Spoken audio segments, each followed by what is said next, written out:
here at New York Comic Con 2018 with Jeff Rougvie. We're going to be talking about his new book from Image in just a second. But first, your website blew me away the other day. Oh, thanks. So I'm doing my research, trying to be a dutiful interviewer, and you're talking about Tsar.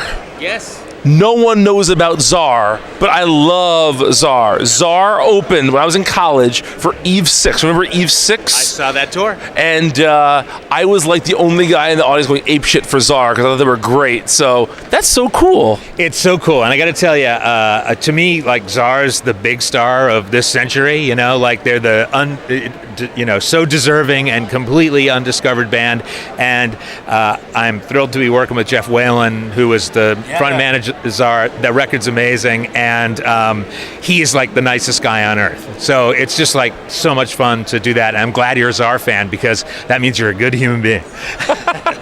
Well, I got a compliment for the day. I'm good. So tell us about your new book at Image. So it's really crazy. I've been thinking about this for years and years and years, and it's really kind of a revenge fantasy. It's funny you mentioned Tsar. It's like a revenge fantasy for every like song or band or piece of art that you loved that didn't work.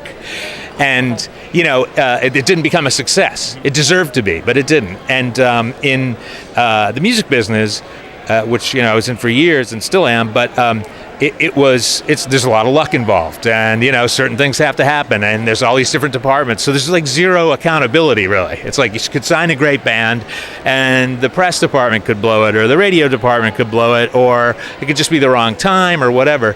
And this comic sort of addresses, well, how do you take that X factor of luck out of the equation and make it work all the time?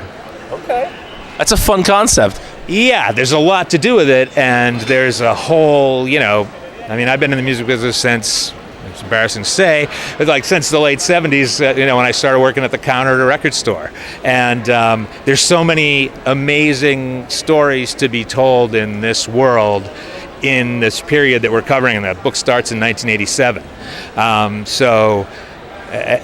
Most people do comics about music. They start in the 60s, because there's all that stuff to deal with, and the 70s, when everyone's snorting, rails of coke, and it never really works.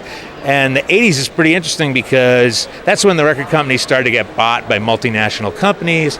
They had all this money from CDs, which was like it was like printing money. It was like records that were dead. It didn't mean anything to anybody. All of a sudden they're selling like crazy. And it's costing them nothing to do it except pressing them up. So it's an interesting period. Plus, it's an interesting period musically. If you look at 1987, what happened that year. Pixies, Sonic Youth, Dinosaur Jr. Yep. R.E.M. breaking, really. Yep. First Guns N' Roses album, first Nirvana show. So there's a lot going on in the world of rock that year. I realized we didn't say the name of the book. You should probably say that. We should say the name of the book. Yeah, okay. So it's called Gunning for Hits. And one of the reasons that it became Gunning for Hits was because the CD factor is a kind of a part of the storyline, and so we wanted the logo to sort of look like the CD logo. So we made it.